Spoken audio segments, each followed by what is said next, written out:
Muy buenos días a todos, muy buenos días, bienvenidos, muchas gracias por su preferencia. Vamos a iniciar nuestra plática. Ya saben, el tema es el CFDI en su versión 3.3 y al mismo tiempo algunas implicaciones que tiene que ver, algunas implicaciones que tiene con las declaraciones mensuales o provisionales, como les llamamos, la declaración anual y la contabilidad electrónica. La situación hoy en día es básicamente el hecho de que ya está vigente la versión 3.3 desde el pasado 1 de julio, así como lo tenía programado ya la autoridad. Empezó el 1 de junio, de hecho fue el mismo SAT el único que el 1 de junio estaba listo en sus sistemas para aprobar esta versión con sus nuevas exigencias, sus requisitos y demás. Sin embargo, a pesar de que ya está vigente esta versión, hay muchos contribuyentes, inclusive de los PAC, que no están listos con la versión 3.3. Sus aplicaciones, sus sistemas las han ido liberando poco a poco. La semana pasada nos comentaban ahí un par de PACs que ya tenían listos sus sistemas, tuvimos oportunidad de probarlos y efectivamente ya están operando bien. La página del SAT en su aplicación gratuita también ya está lista. El 1 de julio empezamos a probar algunas inconsistencias y demás que ha ido puliendo la autoridad. Por ahí tiene todavía algunos defectillos, pero ya está operando la versión 3.3. Debido a esta situación que no estamos todos listos, la autoridad decidió conceder un plazo, una prórroga, para que los contribuyentes se fueran incorporando de manera paulatina, nos fuéramos familiarizando con el uso de la versión 3.3. Y este plazo lo tenemos nosotros hasta el día 30 de noviembre. Entre julio, que ya se terminó, y noviembre, la versión 3.2 y la versión 3.3 coexisten. Yo puedo facturar en versión 3.2 o puedo facturar en versión 3.3 sin ningún problema, de la forma en la que yo lo decida hacer, para irle probando, para irle picando. Es a veces para algunos contribuyentes necesario hacer a un cliente versión 3.2 y a otro cliente versión 3.3. No hay problema, se puede ir alternando el uso del timbrado de las facturas, los recibos y demás en cualquiera de las dos versiones. El hecho de que yo ya emita un comprobante fiscal en versión 3.3 no quiere decir que ya prácticamente estoy obligado a quedarme en esa versión. Yo puedo timbrar hoy una venta en versión 3.3 y mañana puedo timbrar otra en versión 3.2 y luego el día lunes de la siguiente semana otra vez 3.3 y luego otra vez 3.2. No hay problema, es indistinto. Aquí la idea por parte de la autoridad es brindarnos esta facilidad para que nos vayamos familiarizando, para que vayamos probando qué es una versión, qué es otra versión, qué me pide una, qué me pide la otra. Entonces, de aquí al día 30 de noviembre. Según el proyecto, según el programa de la autoridad, a partir del 1 de diciembre de este año, del 2017, todos debiéramos estar ya en la versión 3.3. Estamos refiriéndolo en versiones. De manera habitual, pues nosotros no estamos acostumbrados a ver, hazme una factura en versión 3.2 o cuál es la versión de la factura. Simple y sencillamente decimos, hazme una factura y punto. Sin embargo, si no hemos actualizado nuestro sistema de facturación, pues seguramente estamos facturando en versión 3.2. Para que nosotros podamos facturar en versión 3.3, tendríamos que actualizar nuestro sistema, nuestro programa, pues nuestra aplicación informática. Y esto ya dependerá del proveedor, de quien nos esté otorgando el servicio de timbrado o el programa o la aplicación electrónica. Entonces, aquí el asunto es, así como hemos estado facturando, es versión 3.2, como vamos a facturar a partir del 1 de diciembre. Todos los contribuyentes sería versión 3.3. En versión 3.2 tenemos básicamente el uso de 2 catálogos. En versión 3.3 vamos a tener el uso de 17 catálogos. Entonces, es importante, vamos a ir viendo cuáles son esos catálogos, 17 catálogos, de los cuales sí debiéramos nosotros estar y tener la información precisa, porque puede implicar para mí como el cliente, como el que le da un efecto de deducción al comprobante, puede implicar que esa cifra sea no deducible.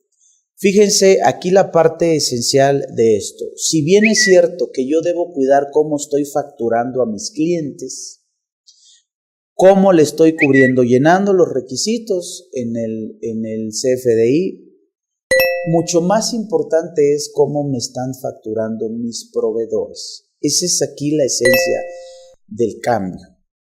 De alguna manera pudiéramos decir, si yo me equivoco al facturarle a mi cliente, pues mi cliente me va a fiscalizar, mi cliente me va a revisar si le estoy timbrando o facturando de manera correcta. Pero si a mí mi proveedor me está facturando mal, si yo no lo reviso, pues seguramente él no se va a dar cuenta. Y entonces la otra parte que me pudiera llegar a revisar es la autoridad, pero ya lo hace con el fincamiento de responsabilidades. Te niego la deducibilidad, te niego el acreditamiento, no permito que apliques esta cifra en tus inversiones y demás. Entonces es importante pues que vayamos nosotros viendo toda esta información para que tengamos estos elementos. Básicamente aquí es cómo me está facturando mi proveedor, porque eso es lo que a mí me va a servir para la deducibilidad.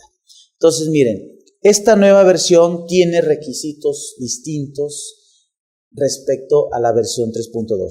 Estos requisitos, estas especificaciones están contenidas en un documento que nosotros conocemos como anexo 20. ¿Qué es esto del anexo 20? De la miscelánea. Ustedes saben que cuando la autoridad, cada año, cuando la autoridad quiere otorgarnos algunas facilidades de acuerdo a las condiciones económicas del país, de acuerdo a aspectos culturales, que estamos refiriendo esto porque es el comportamiento de los habitantes, de las personas, de acuerdo a la situación económica, como dijimos, y aspectos culturales, la autoridad va actualizando sus programas de facilidades, va actualizando sus interpretaciones que está haciendo de algunas disposiciones de la ley o del código, y todo esto lo resume en un documento que se publica a finales de cada año para que tenga vigencia en el siguiente. Ese documento se llaman reglas misceláneas o en su tomo completo, resoluciones misceláneas fiscales. La ley, el código fiscal lo refiere como reglas de carácter general, y entonces en la práctica la conocemos como resolución miscelánea. Antes eran 2 tomos, 2 libros, ahora es uno solo, pero mucho más grueso. Entonces todas esas reglas misceláneas le sirven al contribuyente para que conozca cuáles son las facilidades que otorga la autoridad respecto de algunas disposiciones fiscales, por cuestiones económicas y demás, como ya comentamos. Todas estas facilidades las resume en artículos que conocemos como reglas y les va poniendo números. La regla 271, 272, 273 y a su vez va haciendo una extensión a través de subreglas 2751, 2752. Cada tema, cada apartado de la miscelánea se refiere a la ley de impuesto sobre la renta, la ley del IVA, el código fiscal, etc. Sin embargo, hay aspectos en los que la autoridad decide o necesita ahondar más, necesita profundizar más. Y esto lo hace a través de anexos a la miscelánea. Hace todas las reglas que se refieren a la ley de renta, la ley del IVA y demás. Y al final de la miscelánea le va añadiendo anexos que hablan de temas específicos, pero de manera más profunda. Por ejemplo, la actualización de las cifras para pago de multas, para pago de sanciones, lo ahonda la autoridad en un anexo y así le va añadiendo anexos. Cuando nosotros hablamos del CFDI, del comprobante fiscal, el anexo en donde la autoridad profundiza más se llama anexo 20. Es allí a donde aparecen todas las especificaciones, las conocemos como especificaciones técnicas del CFDI, el anexo 20. Entonces fíjense, para este año, las especificaciones técnicas respecto a todos los catálogos que vamos a utilizar, a los requisitos, al dato obligatorio, al dato opcional en un CFDI, es decir, la versión 3.3, todas estas especificaciones técnicas se publicaron en el Diario Oficial de la Federación el día 10 de enero de este año, el 10 de enero del 2017. Allí aparece mucho de lo que vamos a platicar ahorita. Aunque si bien es cierto, el pasado 28 de julio, el viernes que acabamos de pasar, la autoridad volvió a publicar en el Diario Oficial de la Federación modificaciones al anexo 20.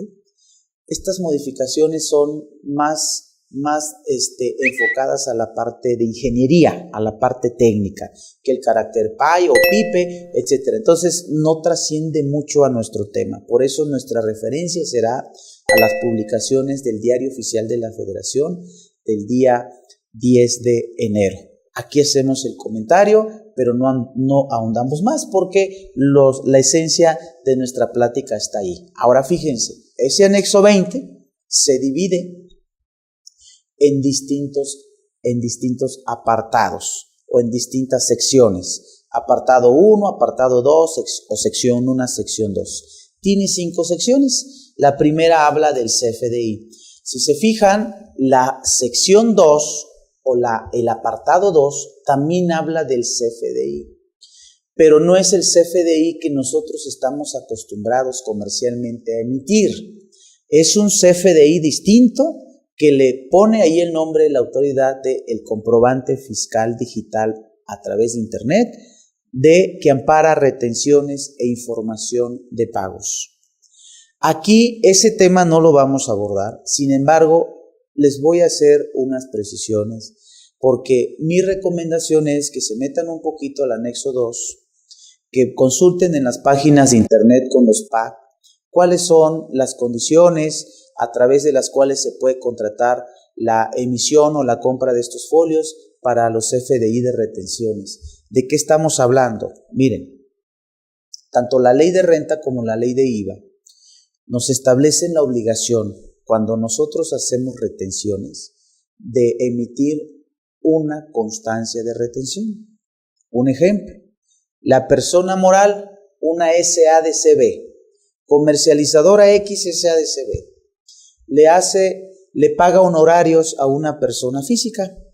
Tiene un ingeniero, llega el ingeniero, un ingeniero le hace por ahí algunos arreglos, algunas recomendaciones a la estructura de su local, de su oficina, etcétera, y le dice el ingeniero, ¿sabes qué? Me debes 10,000 pesos por esta asesoría que te vine a dar. Y le dice la empresa, sí, está bien, emíteme tu comprobante y yo te hago el pago. ¿Está bien? Dice el ingeniero, te voy a trasladar el IVA, te voy a cobrar un IVA. 10,000 más IVA, 11,600. Sí, está bien, no te preocupes. Sin embargo, la ley de renta me dice a mí como persona moral, cuando le vayas a pagar a ese ingeniero, porque es un servicio profesional, le tienes que retener el 10% de impuestos sobre la renta. Y a través mío, que yo soy la persona moral, esa persona física paga impuestos al SAT.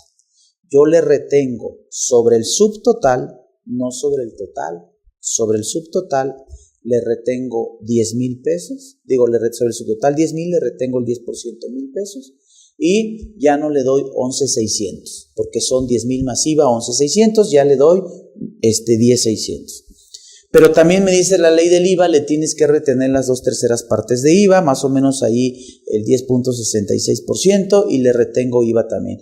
De tal manera que ya no le doy 11,600, termino dándole 9,000 y alguna cantidad por ahí fraccionaria.